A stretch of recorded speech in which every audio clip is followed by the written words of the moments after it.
The first reference for Jewish males wearing a head covering is about 1800 years ago in the Talmud. It states that the sage Rav Huna didn't walk 4 cubits, which is about 6 feet, without a head covering.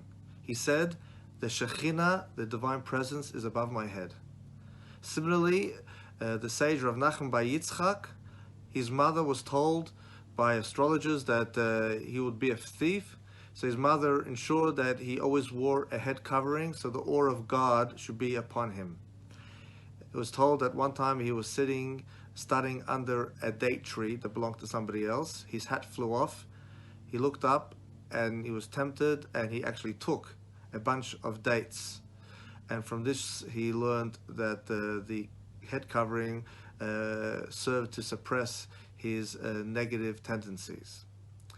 The Kabbalah says that the light of the Shekhinah, of the divine presence, is upon one's head, and from it flows a life force, and the head covering is symbolic of the fuel that keeps this light ignited.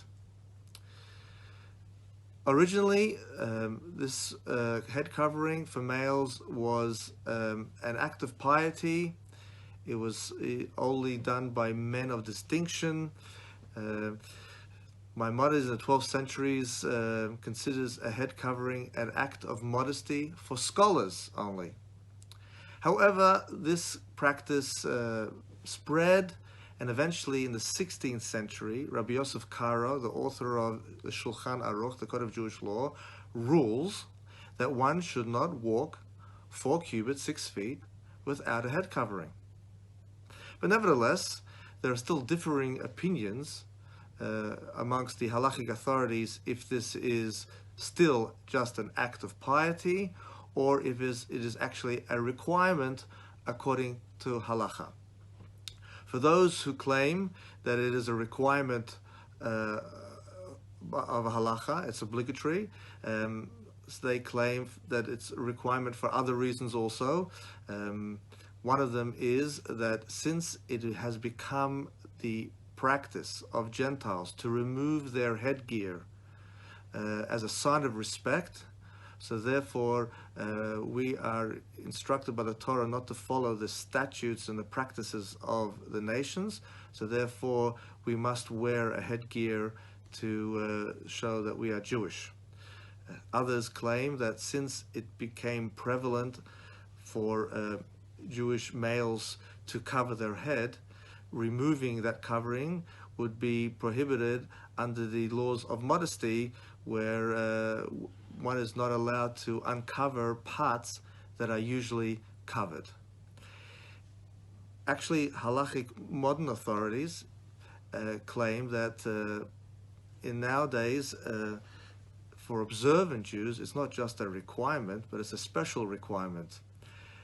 Because since the head covering has become a symbol of Jewish observance, Torah observant Jews wear a head covering. So by not wearing a head covering, that is demonstrating that you are hiding that you are observant, which is not appropriate, and therefore one should always wear a head covering if you're observant. However, the overwhelming majority of halachic authorities rule that when reciting a blessing or a prayer or entering a synagogue, it is obligatory to wear a head covering.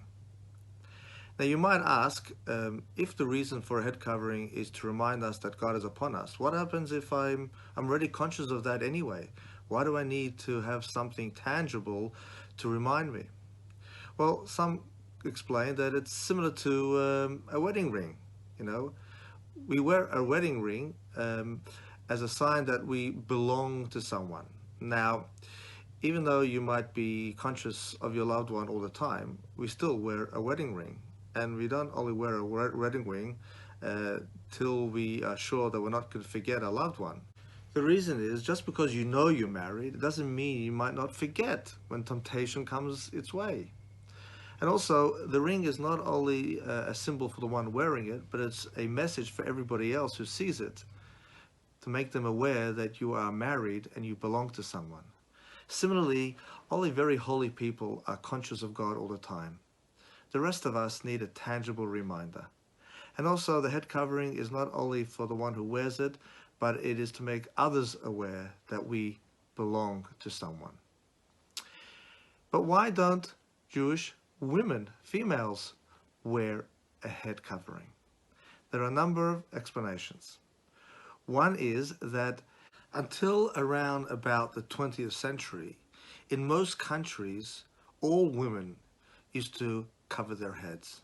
So by a Jewish woman covering their head didn't express anything uniquely Jewish, because everybody else did it. Non-Jewish males rarely cover their head, so therefore it was uniquely Jewish for Jewish males to cover their head. Another explanation is based on what was mentioned earlier.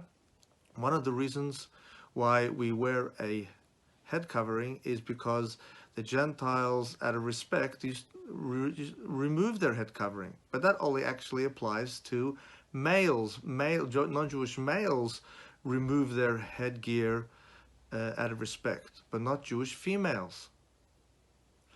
Another explanation is based on Kabbalah, that male spirituality is loud and needs to be displayed. Feminine spirituality is more inert and subtle, and therefore demonstrating it and displaying it could actually compromise her spirituality. This is not said to patronize women or to fit into modern society. This idea has been expressed by the mystics thousands of years ago, before the rise of feminism. Finally, what are the Jewish names and meanings for a head covering? Well, let's start with kippah. Kippah is a Hebrew word meaning dome, because the skull cap is in the shape of a dome. This was actually, this term was used in Talmudic times for the head covering used by married women. The Yiddish name for a head covering is yarmulke. Some say it's just a generic Slavic word for skull cap, which the Eastern European Jews borrowed from their neighbors. But a deeper meaning is that it's a contraction of two Aramaic words, Yarei Malka, which means in awe of the King of Kings. Some call it in Yiddish a couple, which means a little hat. Thank you very much.